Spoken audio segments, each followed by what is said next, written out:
Finance ministers from around the world descended on Washington this week, as they do every spring, for annual meetings of the World Bank and the IMF. They gather at a worrying time for the world economy. The IMF said this week that it expects global growth to be slower than last year, only 2.8%.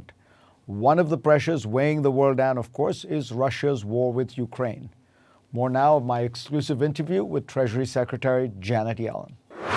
You must, at these IMF meetings, be talking about the Russia sanctions. And I wanted to ask you, when you look at them, what is the piece of evidence you could point to that conclusively demonstrates that they are actually working and that Russia is being substantially deprived of revenues, that Putin is paying an economic price?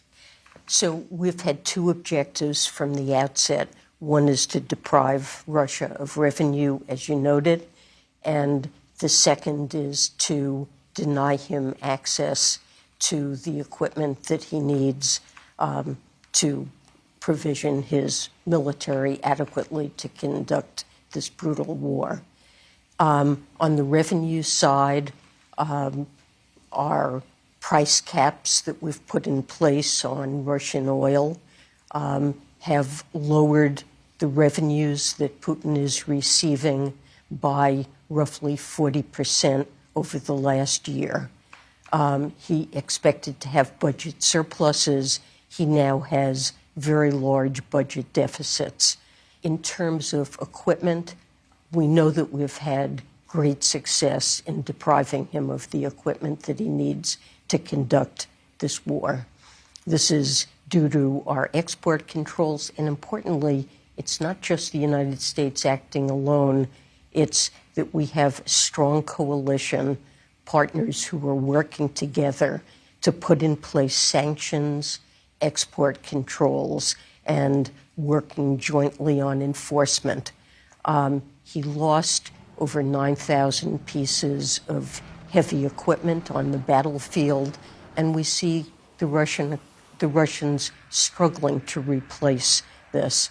So we see on the battlefield, Russia is now forced to resort to Iran and North Korea to try to supply his military, and we continue to take steps to make sure that evasion of our sanctions isn't possible.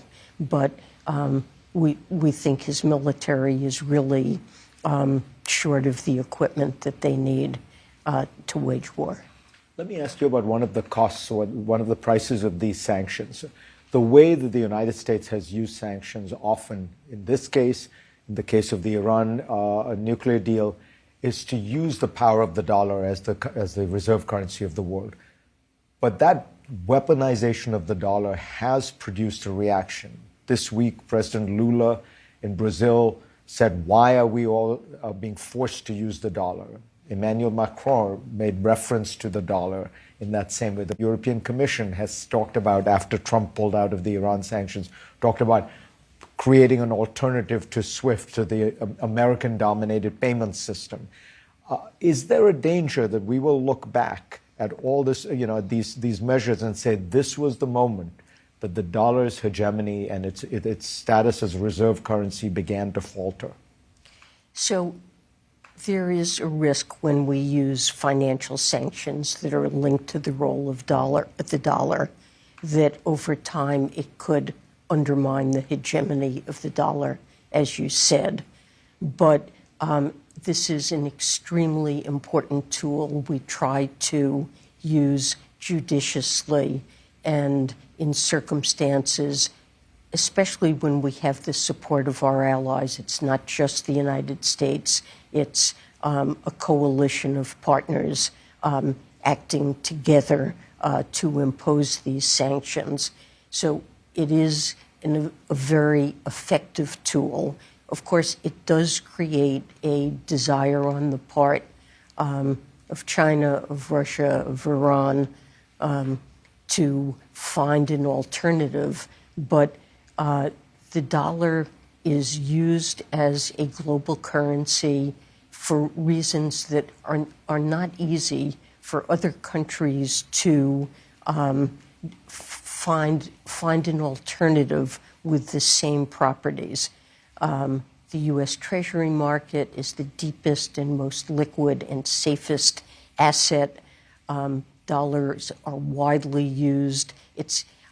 We have very deep capital markets and rule of law that are essential in a currency that is going to be used globally for transactions. And we haven't seen any other country that has the basic infrastructure and institutional infrastructure that would enable its currency to serve a role like this.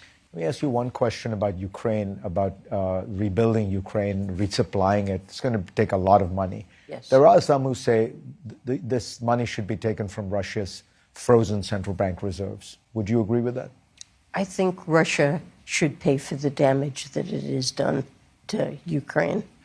So that's a responsibility that I think the global community expects Russia to bear. This is something we're discussing with our partners, but, there are legal constraints on what we can do. We have frozen Russian assets, and we're discussing with our partners what might lie in the future. But I think that's the right thing to happen, that Russia should pay for the damages that it's caused.